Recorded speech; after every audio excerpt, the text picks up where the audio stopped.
It's now completely clear that what Georgia had in the wide receiver room was just not good enough last year. That fact was laid completely bare in the 2019 SEC Championship loss to LSU when it was without Lawrence Cager, Dominic Blaylock left in the first half with an ACL injury, and George Pickens was suspended due to a fighting incident that occurred in the Georgia Tech game. Georgia really struggled in that first half, scoring just 3 points against LSU on its way to a 37-10 defeat. There's one bright spot from it, though. It was the reason that Arian Smith decided to pull the trigger and commit to the Georgia Bulldogs, as he explained back at the Under Armour All-American game in December. I'd say after the SEC championship. Why? Because they needed the receivers were dropping back to back. I know y'all seen it. The receivers were just dropping. Like, I'm like, dang, they really need a receiver. And it just felt like, at that moment in time, I just felt like it would have been a perfect decision, and it was. And that's when I committed, right after the SEC championship. Smith is one of 5 receivers Georgia signed in this past class, showing that they're clearly trying to adjust the problem.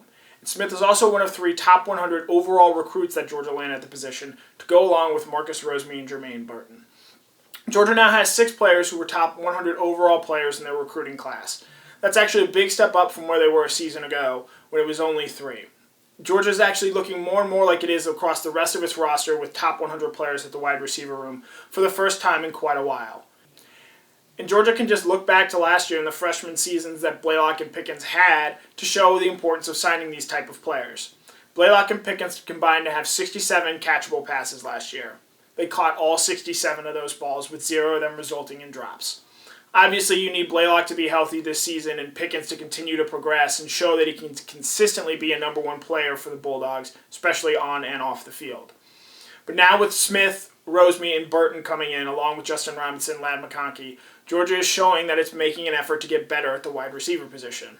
Of course, you only really have to look at the 6th wide receiver that was a top 100 prospect for the Bulldogs, Demetrius Robertson, to show that signing these guys isn't always a guaranteed success at that spot. Robertson had a successful first season at Cal, but that didn't really translate when he transferred back to Georgia. Now, entering his final season at Georgia, he's going to be doing the best that he can to finally validate some of that recruiting hype that he entered the Georgia program with. Robertson is just an example of why Georgia needs to continue to sign these guys in bulk. Having just one really talented player at a position, say like tight end, doesn't mean that they're always going to turn out and be successful players. But having multiple bites at the apple likely means that at least one of those guys eventually does hit. If you look at the past couple of national champions, LSU, Clemson, and Alabama all had great wide receiver play. Yes, they also had great quarterbacks, but sometimes wide receivers end up bailing out their quarterbacks and making them look better than they are. It benefited LSU greatly last year to turn Jamar Chase into a Biletnikoff winner and then have Justin Jefferson as a first-round pick on the inside. What Georgia did in the 2020 signing class pretty clearly shows that it knows it needs to have multiple elite wide receivers. And that starts by signing multiple elite wide receiver prospects. Georgia saw firsthand with Pickens and Blaylock and the success they had as freshmen of why that's important. And Georgia's going to need that again because in 2020, wide receiver is still a pretty big question mark for the team. And with an early contest against Virginia and an even tougher one against Alabama, it's going to need Smith, Burton, Rosemy, Robinson, McConkey all to be ready to play early. And that wasn't necessarily the case for Pickens and Blaylock last year, as they both made large improvements from the beginning of the year to the end of the year, but they really didn't start to make an impact on the team until October. Georgia knows now that it has wide receivers that it can trust and have those elite physical tools to make them on that level of Alabama, LSU, and Clemson. But it also needs them to develop, and particularly to develop early.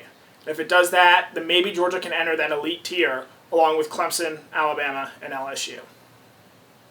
For Dog Nation, I'm Connor Riley. For more Dog Nation videos, check out youtube.com/DogNation.